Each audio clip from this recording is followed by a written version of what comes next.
उनका कहना है कि लगभग हर इंसान के अंदर इतना प्लास्टिक मौजूद है कि उससे एक क्रेडिट कार्ड बनाया जा सकता है। आज बच्चे जिन तमाम समस्याओं का सामना कर रहे हैं, छोटे बच्चों को थायराइड की समस्या हो रही है, ये ज्यादातर इसी से जुड़ी हुई है। इसके अलावा ऑटिज्म, इसके साथ कई चीजें जुड़ी हुई हैं। इससे आपको कितनी सारी समस्याएं होती जा रही हैं, आपको पता ही नहीं।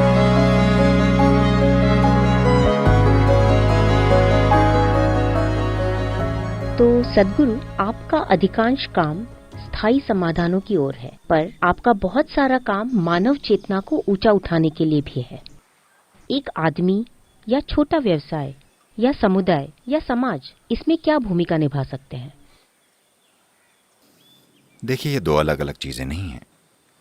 इंसानों का जागरूकता के साथ जीना और स्थायी समाधान, ये दो अलग अलग चीजें नहीं हैं।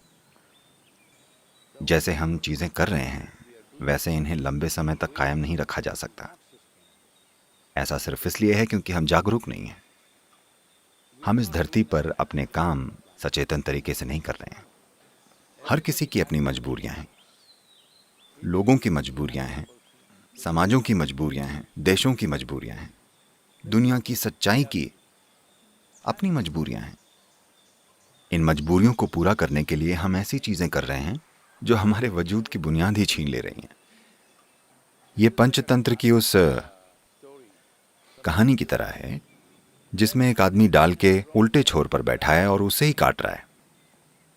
वो उसे काटे जा रहा है क्योंकि वो सफल होना चाहता है, और जब वो सफल होगा वो गिर पड़ेगा। हम भी वही हैं। हम इस तरह की बेवकूफ़ी भरी चीजें कर रहे हैं कि जब हम सफल होंगे हम गिर पड़ेंगे। सही बात है। हम में से हर एक को अपने जीवन को ऐसा बनाना चाहिए कि आज हम क्या इस्तेमाल कर रहे हैं, ये कहाँ जाएगा। इतनी चेतना तो हो। आज मैं जिस चीज का इस्तेमाल कर रहा हूं, कल ये कहाँ जाएगा, ये अंत में जाएगा कहाँ, इसका आखिरी पड़ाव क्या है। अब एक जरूरी बात यह है कि भारत में एक देश के तौर पर हम एक कपड़ा पैदा करने वाला देश रहे हैं सैकड़ों हजारों सालों से। एक समय था जब हम पूरे यूरोप और अरब को कपड़े पहनाते थे। असल में 60% कपड़े भारत से आते थे। इस ग्रह पर ऐसे बेहतरीन कपड़े किसी ने नहीं बनाए। आज भी आपने जैसे कपड़े पहने हैं वैसे कपड़े कोई नहीं बना सकता, ठीक है? सही बात है। इस धरती पर कहीं भी नहीं, क्योंकि ये कौशल रातों रात नहीं आता। ये कोई ऐसी चीज नहीं है कि आप 4 सालों के लिए किसी टेक्सटाइल कोर्स में जाकर इसे सीख सकें। ये एक ऐसी चीज है जो सहज तरीके से विकसित हुई है। हर एक इलाके में उनके पास अलग अलग तरह की बुनाई वाले कपड़े थे, अलग अलग तरह के रंग थे। उनके पास जो भी लोकल सामान था उससे उन्होंने बहुत ही बेहतरीन कपड़े बनाए। 132 से ज्यादा प्रकार के अलग अलग बुनावटें इस सदी की शुरुआत में मौजूद थीं। अभी उनमें से लगभग 65 से 70% खात्मे के कगार पर हैं। हम इस पर कुछ प्रयास कर रहे हैं, हम इस बारे में बाद में बात करेंगे। लेकिन कपड़ा चीजों को करने का हमारा तरीका रहा है।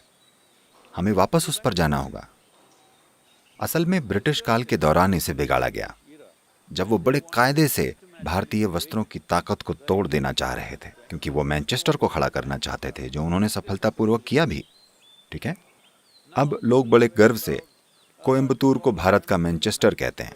मैंने कहा ऐसा मत कीजिए, हाँ, उनको मैनचेस्टर को इंग्लैंड का कोयम्बतूर कहने दीजिए, क्योंकि ये वो जगह है जहां असली बुनाई और कताई और सब कुछ और कपास था, ठीक है? यही वो क्षेत्र है जहां ये हुआ, और हर क्षेत्र में इसके अनोखे तरीके हैं। अगर हम इसे वापस ले आएं, ठीक ठाक स्तर तक भी, अगर हम जरूरी बाजारों का विकास करें, अगर हम मौजूदा हुनर को फिर से जगाएं, तो मैं आपको बता रहा हूं, इस देश में ये अगले 5 से 6 सालों के समय में आराम से 20 से 30 करोड़ लोगों को रोजगार देगा। कपड़ा उद्योग द्वारा कुछ प्रयास किए जा रहे हैं, कुछ नीतियां बदली हैं, हम भी उनके साथ काम कर रहे हैं। पर अगर आप एक क्रांति चाहते हैं तो ये काफी नहीं है। सबसे बढ़कर इस सब के लिए आपको एक बाजार चाहिए। इसलिए आप बड़ी महत्वपूर्ण हैं, इसलिए मैं आपसे बातें कर रहा हूँ। क्योंकि हमें एक बाजार की जरूरत है।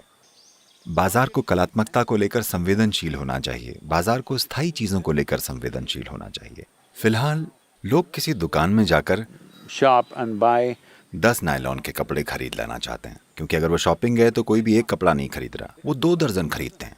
इस तरह 1 2 3 वो पहनेंगे और उसके बाद वो बोर हो जाते हैं और फिर से इससे पहले कि वो 2 दर्जन कपड़े को पहने वो पहले ही दोबारा शॉपिंग कर चुके होते हैं, ठीक है।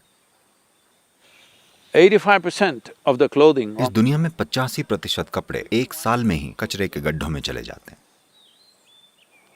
दुनिया में हर साल 100 अरब कपड़े बेचे जाते हैं, 100 अरब, ठीक है। और 85% कपड़े हर साल कचरे के गड्ढों में चले जाते हैं और उनमें से ज्यादातर पॉलिएस्टर है। प्रदूषण का सबसे खतरनाक प्रकार ये पॉलीफाइबर polyfiber is floating everywhere. हर जगह तैर रहा है। ये हवा में है, ये मिट्टी में है, ये पानी में है। कुछ शोधकर्ताओं ने पाया है कि ये प्लेसेंटा में यानी पॉलीफाइबर गर्भनाल में है, यानी आपकी माँ के गर्भ में ही ये आपको पकड़ लेता है। उनमें से कुछ कह रहे हैं, हमें नहीं पता कि आंकड़े किस हद तक सही हैं, पर ये सही हैं, ये सही दिशा में है। वो कह रहे हैं कि लगभग हर इंसान के अंदर इतना प्लास्टिक मौजूद है कि उससे एक क्रेडिट कार्ड बनाया जा सकता है। आपको कीमत चुकानी पड़ेगी किसी Someday दिन। you- अगर आप अपने सिस्टम में क्रेडिट कार्ड लेकर चलेंगे तो आप भरपाई करते रहेंगे, ठीक है। तो इतना सारा प्लास्टिक हर जगह मौजूद है, लेकिन हर कोई उस बेचारे प्लास्टिक बैग पर ही निशाना साध रहा है। मैं ये नहीं कह रहा हूं कि आप उस पर निशाना मत साधिए, लेकिन ऐसा करना फैशनेबल हो गया है। यही समस्या है, क्योंकि बेचारा प्लास्टिक बैग जो सड़क पर तैर रहा है, कोई भिखारी, कोई कचरा बीनने वाला उसे उठा लेता है। और भारत में ये रिसाइकलिंग दरअसल बड़ी अच्छी रफ्तार से होती है। ये आपकी स्थायी समाधानों की चेतना की वजह से नहीं है, बल्कि गरीबी की वजह से है। वह उसे उठा रहे हैं। भारत में लगभग 90% प्लास्टिक की बोतलें रिसाइकल हो जाती हैं। ये इस तरह का अकेला देश है। ऐसा इसलिए नहीं है कि हम पर्यावरण को लेकर बहुत जागरूक हैं, बल्कि इसलिए क्योंकि लोग बहुत गरीब हैं, वह उसे उठा रहे हैं। खैर, किसी न किसी तरीके से ये हो रहा है। लेकिन पॉलीफाइबर ये जिस मात्रा में नुकसान कर रहा है, जिस तरीके से शरीर में घुसता है, खासतौर पर बच्चे पॉलीफाइबर पहन रहे हैं, क्योंकि पॉलीफाइबर बहुत ही ज्वलनशील होता है। इस वजह से वो इस पर ऐसे आग न पकड़ने वाले केमिकल्स की परत चढ़ा रहे हैं। इन रसायनों को कैंसर पैदा करने वाला पाया गया है।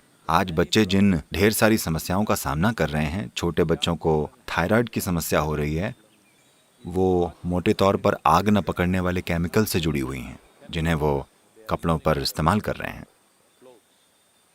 और ऑटिज्म भी, तमाम चीज़ें इससे जुड़ी हुई हैं। आपको इससे कितनी समस्याएं हो रही हैं आपको पता भी नहीं है, लेकिन ये तय है कि कई सारी बीमारियां आपकी ओर बढ़ रही हैं। जब तक एक बच्चा 15-16 साल का नहीं हो जाता, उसे कभी भी पॉलीफाइबर का कुछ भी नहीं पहनना चाहिए। They must wear organic clothing. उन्हें ऑर्गेनिक कपड़े ही पहनने चाहिए। ऐसा नहीं है कि बड़े पहन सकते हैं, पर कम से कम 17-18 साल की उम्र में उन चीज़ों को लेकर आप में थोड़ा प्रतिरोध आ जाता है। पर तब तक ये बहुत ज़रूरी है कि आप ऑर्गेनिक रेशा पहनें। पर अब समस्या ये है कि आपके पास कितने सारे कपड़े हैं और आप उतने सारे सूती या रेशम के कपड़े नहीं खरीद सकते, तो आप पॉलीफाइबर खरीद लेते हैं, ठीक है। ये ज्यादा सस्ता है, तो ज्यादातर लोग इसे ही। देखिए, सूती कपड़ों और दूसरी चीज़ों को भी सस्ता बनाया जा सकता है अगर हम मात्रा बढ़ा दें। तो एक सरल सा सुझाव मैं ये दे रहा हूं। तेलंगाना में आपका प्रभाव है, आपको इसके लिए दबाव देना चाहिए। मैं कुछ राज्यों में इसके लिए दबाव डाल रहा हूं कि कम से कम स्कूल यूनिफॉर्म सूती ही होनी चाहिए, या लेनिन, या जो कुछ भी वो खरीद सकें, ठीक है। पर वो पॉलीफाइबर नहीं होनी चाहिए। आप उसे रिसाइकल नहीं कर सकते। केवल 1% ही रिसाइकल किया जा रहा है, क्योंकि कोई भी इस पॉलीफाइबर को वैसे का वैसा इस्तेमाल नहीं करता। इसे हमेशा एक जटिल मिश्रण में मिलाया जाता है ताकि अलग तरह के फैब्रिक बनाए जा सकें या जो भी। तो आप उस जटिल पदार्थ को कभी रिसाइकल नहीं कर सकते। अगर ये शुद्ध नायलॉन या शुद्ध पॉलीफाइबर होता तो हम उसे रिसाइकल कर लेते। आप इसे रिसाइकल नहीं कर सकते क्योंकि इसे दूसरी अलग अलग चीज़ों के साथ मिलाया जाता है, इसलिए रिसाइकलिंग संभव नहीं है। आप जितने पॉलीफाइबर का कपड़ों के रूप में इस्तेमाल कर रहे हैं, उसका केवल 1% रिसाइकल किया जा रहा है, बाकी सब प्रकृति में जा रहा है। और ये कई अलग अलग तरीकों से हमारे पास घूम के आ रहा है। आपके दिल में एक क्रेडिट कार्ड है